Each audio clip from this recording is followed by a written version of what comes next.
yesterday we managed to get our first paid client. Nice. It's a bottom-up ecosystem that we try to develop inside a very classic university. What would you say is your vision for the future of Porto as a tech hub? It was probably the biggest challenge that we faced. I told you, don't do me tough questions. Allow me to make this comparison. Like the largest incubator in Porto is UPTEC, the largest incubator in Lisbon, I'd say it's Startup Lisbon or Unicorn Factory. Do something that is meaningful. Do something that really has huge impact on the society.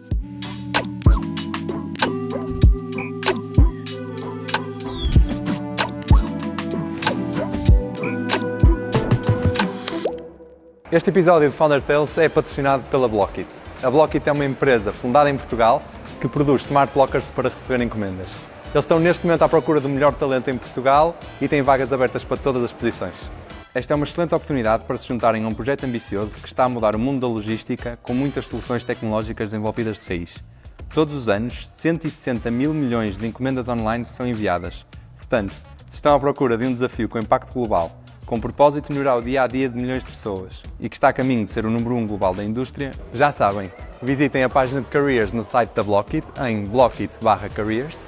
Tem lá todas as vagas, são cerca de 50. Portanto, candidatem-se e boa sorte. Vamos para o episódio. Hello, everybody. I don't know if you can hear me. Can you hear me? Nice. A lot of reaction from the crowd. It's not huge, but so.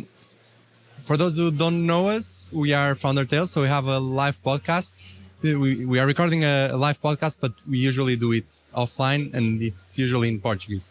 So the topic is for every episode that comes out weekly, we invite a Portuguese founder to tell their stories. The idea is that we go beyond those things that you usually hear, so investment rounds, exits, millions, billions, and we focus on the stories, like the actual issues of founding a company.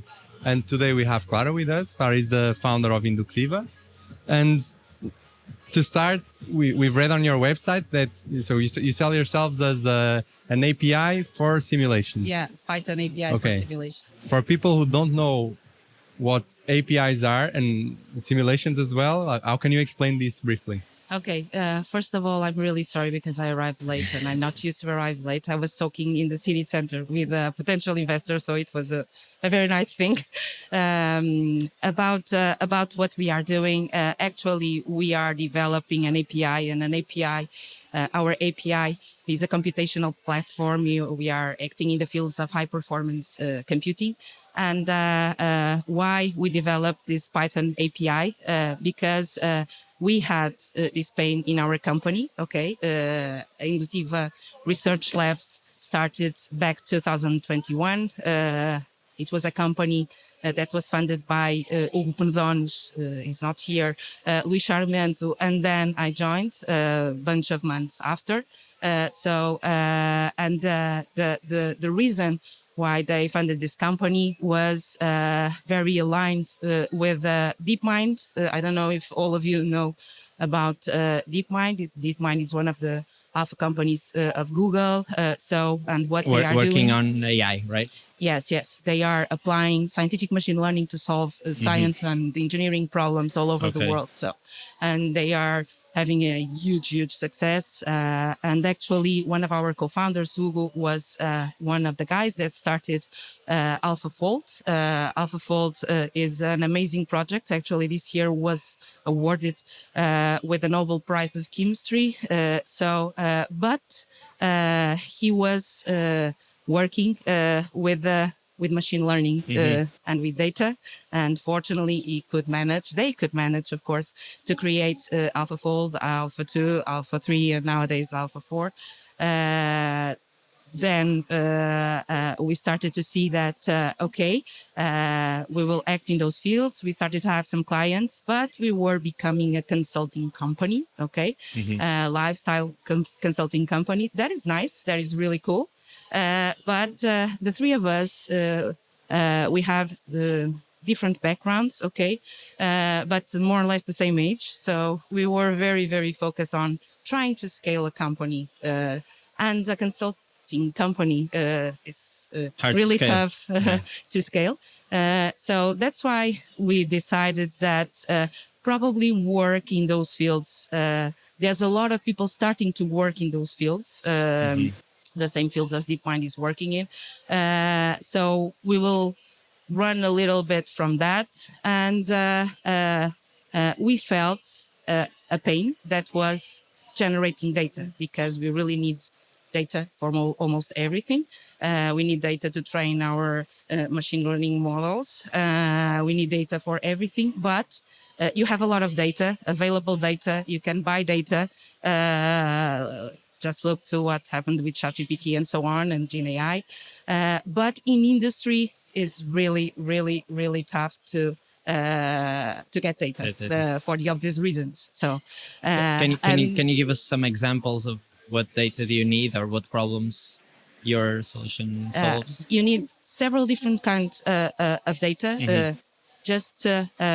And how can you reach that data to create a new product, to act in fields of energy, drug discovery, and so on? Okay, you really need data to train those machine learning models.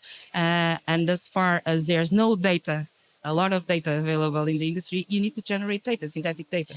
Okay, and that was something that we did while we were in the period of consulting company. We tried to do, and it was a huge pain, because we used open source simulation softwares that are a lot of them spread all over the world in very, very, very nice universities, research and development institutes.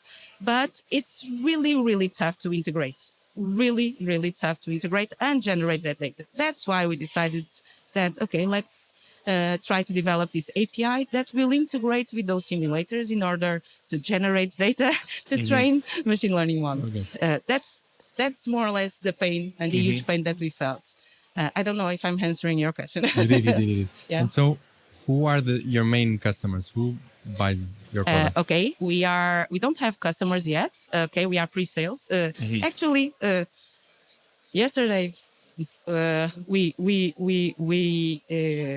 managed to get our first paid client.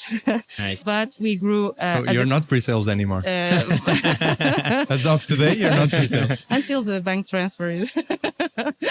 But actually, it was an amazing milestone that we proposed back 1 year ago when we were invested. We had a seed round of investment when we did this shift from a consulting company to a product company. Okay.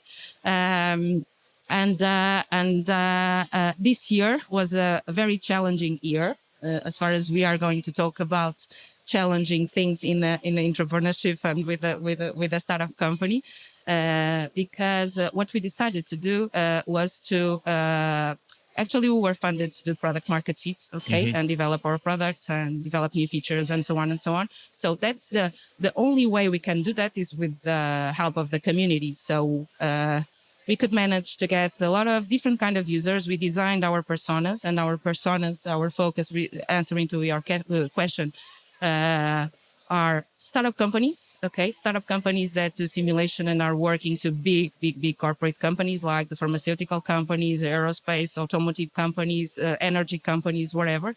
There's a lot of startups nowadays working for them and working with the simulations, per se, or training machine learning, using AI to develop new products. So actually, this is one of the personas, and the other, of course, is the academy and people that comes from research and development labs, institutions, whatever, that need to do large-scale simulations. And I don't know if anyone really understands a little bit about this market, but it's really to run large-scale simulations. It's really costly. What kind you need of to have a lot of money. It depends on the simulation. It depends on what you are doing. Biotech, but when you are protein simulating protein structures, when you are simulating molecules, atoms, whatever, it's really expensive. Really expensive. And it's one of the things that we realized because we had to pay. So as far as we realized, what we decided was, okay, and this can transform in a computational platform, because as far as we integrate a lot of open source simulators, we can also integrate computational providers. Here, because you are running large scale simulations, so you need to run somewhere in some machine groups, whatever. We are becoming a multi-platform platform. We are becoming a multi-platform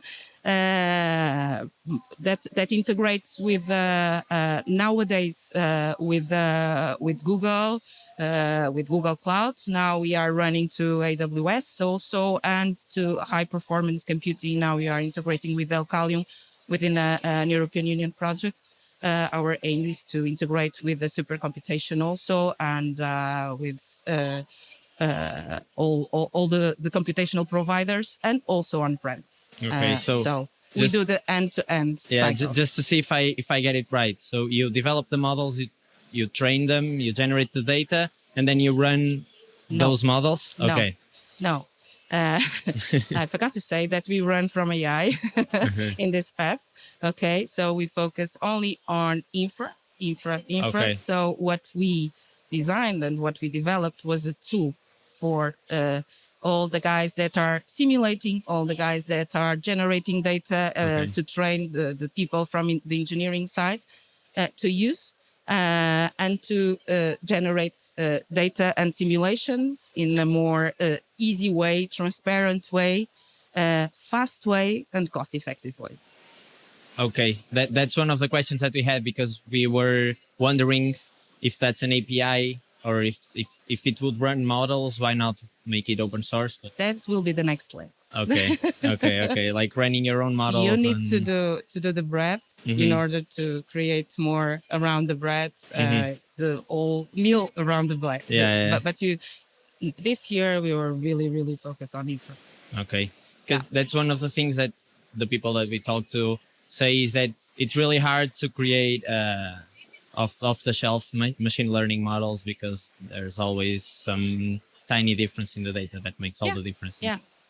It's always the big problem, the data. So this is synthetic, so you don't have to worry with a lot of regulations, with a lot of things that there's a bunch of people worrying about. So it's much more easy. And don't do more technical questions. Please. No more technical Stop questions. there. So what would you say was your biggest difficulty so far? Okay, the biggest, I think that the biggest issue in a company, in a startup company that needs to move fast and is always iterating and is always changing priorities is the team. Manage the team. And nowadays, we are really proud of the team that we have, but we worked a lot to develop and try to align this team with the culture that that we want to spread all over the company. Nowadays, we are 18. Okay, we have offices in Porto and in Lisbon. The biggest part of the team is in Porto, and the biggest part of the team is an engineering team. Okay, nowadays we are launching our communications team that. Because we really need to increase comms, but because we are very scientific on communicating, and we need to switch, and we know that we really know. So we are developing our comms team together with our website. We are iterating in a lot of things that are related with usability. When you tackle an API, usability is whoa. So what we decided is, because we want to be super transparent. We also designed a console, that you can see when you are running your simulations. And you see a lot of data there, a lot of information, the tasks you do, the costs of the simulation, if the simulation stopped and why the simulation stopped, and so on and so on. So it's an interface, a very interesting interface that we are also iterating together with this community that we gathered around the product development. That is truly helping us a lot on the product development. But it's a challenge, okay, to create a team within a startup company that really needs to move fast. Okay, I think we can shift gears because we are in a Porto Council stand, and you were the director of UPTEC, probably the largest incubator in Porto, I think. In the country. Yeah, it is. And what was different? What is different now from when you were there? Like, what were your Because main? you left UPTEC? Yes, When I did left. you? I started UPTEC. I had the amazing honor of being the first employee of UPTEC. I was there from scratch. Okay, when we were in a provisional pavilions, and no one, even in the university, talked about entrepreneurship, innovation more or less, but entrepreneurship. The way that the university could provide tools and infrastructures to Entrepreneurs, share, yeah. or to future entrepreneurs, or even to share this experience. And you are probably we were Yeah, talking we about are. that. Okay, you did our School of Startups, and okay, the idea was cool, but it had no success. But nowadays we are seated here because you thought about the idea when you were doing the School of Startups, and that's the kind of ecosystem. It's a bottom-up ecosystem that we try to develop inside a very classic university. This was back 2006, so it was also an issue of culture, but cultures that should be spread within a university that has a huge community, 14 faculties, 60 research and development institutes, a lot of people, a lot of different kind of people, students, staff, teachers, academics, and so on. So it was an amazing experience. At the same time, we had the opportunity to be funded by European Union, so we needed to build infrastructure, and it was really cool because we could design that infrastructure according with the needs of everyone. So I think it was the perfect time to create that. I think that UPTEC is a very successful project nowadays, and it grew a lot. I don't know the numbers now, but when I left, we had 186 companies established there, a lot of people working. So that was the main goal, and I think that we fulfill all that goal. And an organization that was used by the university to be connected with the industry, with the companies, with international environments, with other associations, with governments, with a lot of people that we had during that time, and nowadays also, I guess, because I see the news and The communication. it's the same thing. We receive a lot of people. We received a lot of people there. That people from different kind of places, different kind of cultures. And the aim was, okay, come and get to know our startup companies. Come and get to know our startup companies. It was always, and it was amazing. It was an amazing project. And how do you think that the ecosystem of the city, so not just UPTEC, but the city as a whole, how has it evolved since you left UPTEC and now that you're a founder? I think that it has evolved. We all suffered a huge challenge. It was COVID-19, and things stopped all over. Okay, and the notion of community stopped, and probably it was something that for everyone that makes part of this ecosystem needs to tackle. How can we keep promoting community? How can we keep promoting this kind of environment? How can we develop our ecosystem as far as we are closed at home? You know, and that was really challenging. I think nowadays things came to the normal pattern, and I think that the city is evolving. I'm in touch. I'm really very focused on my startup company nowadays, but I'm still having a lot of friends. Every month we have a lunch within a group that which name is Startup Porto, and it's an informal group that has a lot of startup companies that were born back when I was at UPTEC. And I think that everyone, another great example that actually I'm really proud of say that was born inside UPTEC was Founders. They do an amazing job, and they are really having amazing results and impact on the community, on the region, on the country, outside. So I think that things keep evolving. Of course, that here we always had a lot of support from the municipality from scratch since the beginning. It was the only way to do that. The support from the municipality, support from the university.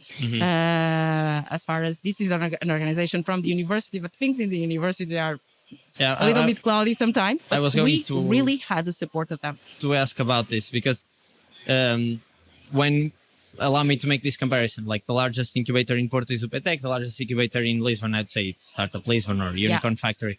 And I think one of the things that is different from UPTEC to Startup Lisbon is the fact that UPTEC is embedded or has a relationship with the university. Yeah. What are the synergies that come from that relationship that other incubators may not have?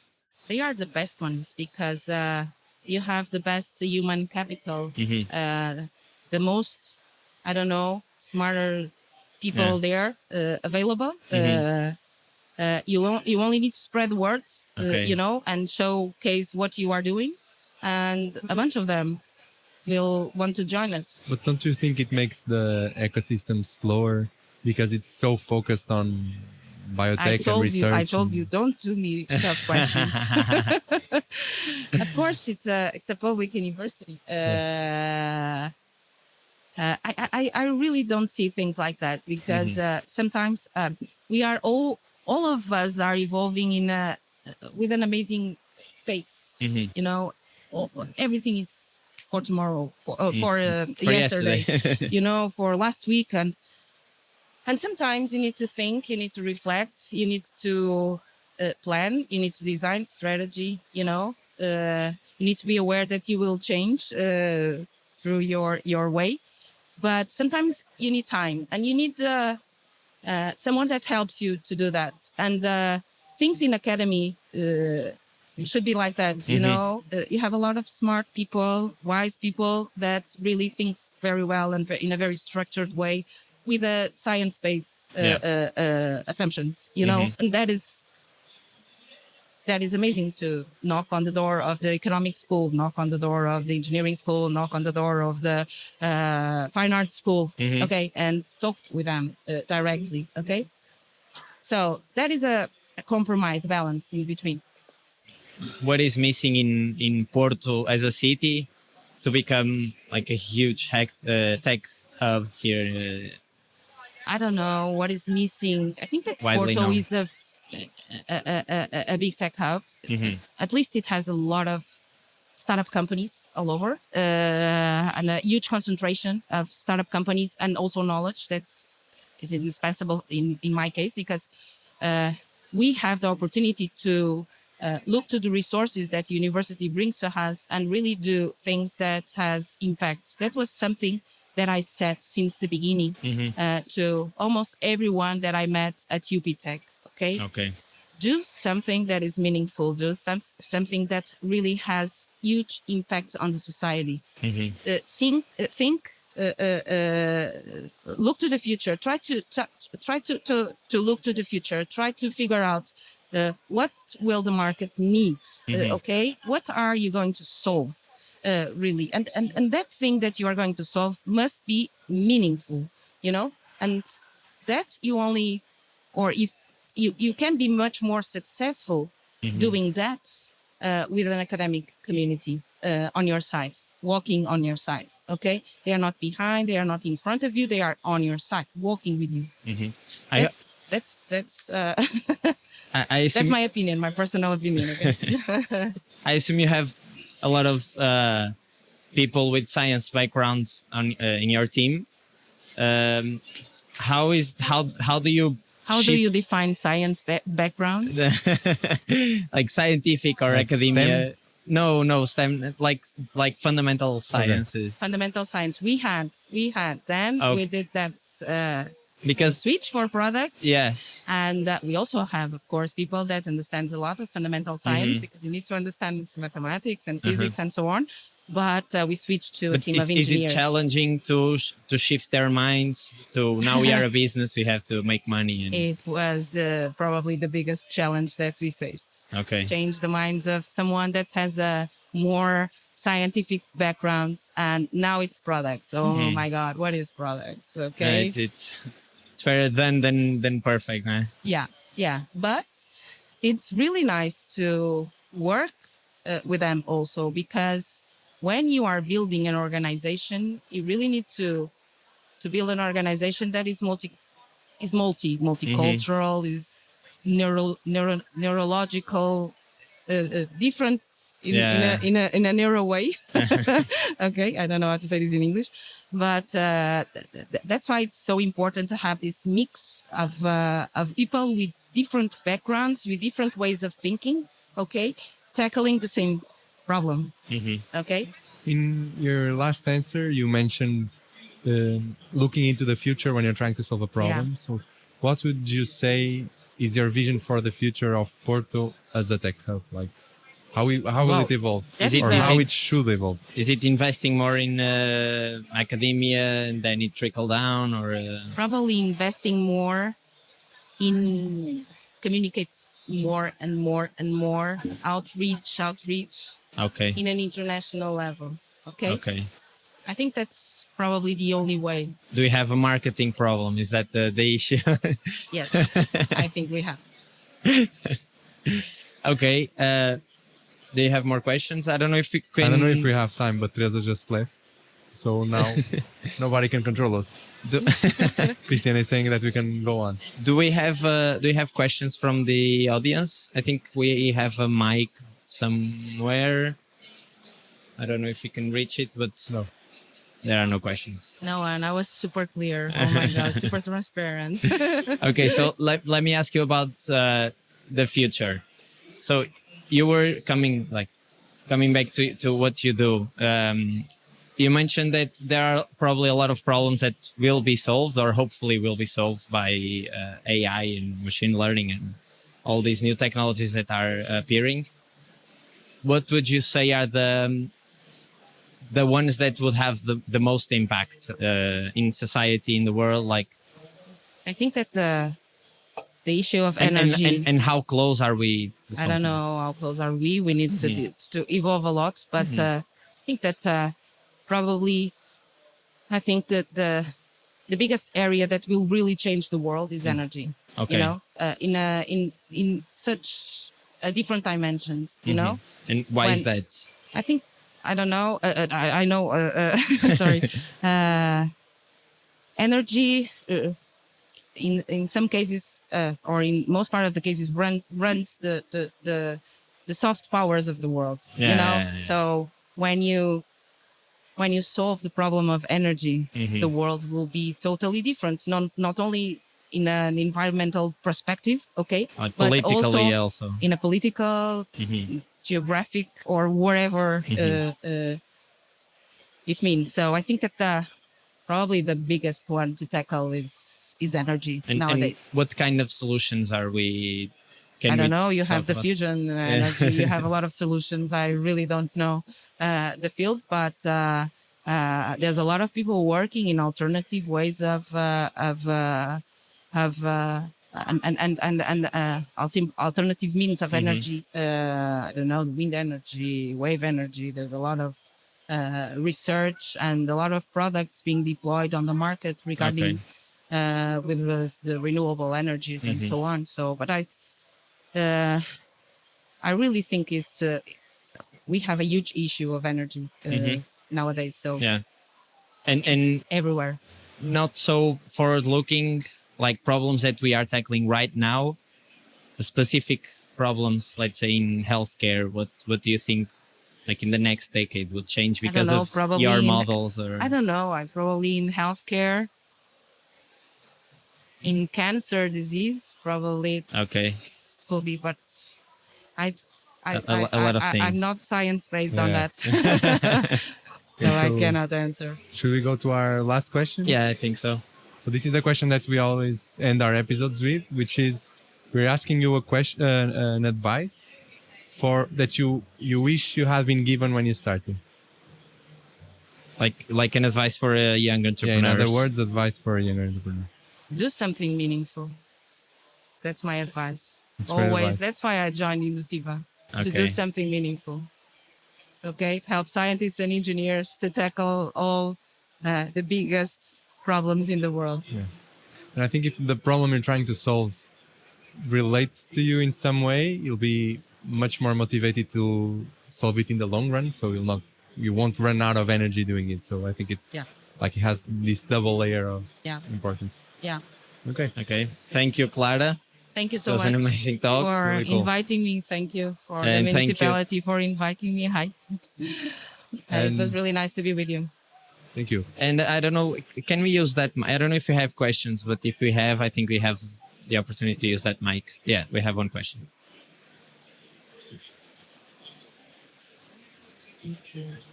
Sorry? Near to generating revenue, is that it? Yeah. Oh, yes. Sorry. So actually, I think that I told that we were invested 1 year ago in a seed round, okay, just to very focused on product market fit. So in the beginning of the next year, we will start to raise the next level of investment, Series A. We've been talking with a lot of investors all over, okay, but that will be the starting point, and the aim is to scale, to grow, and to increase business development.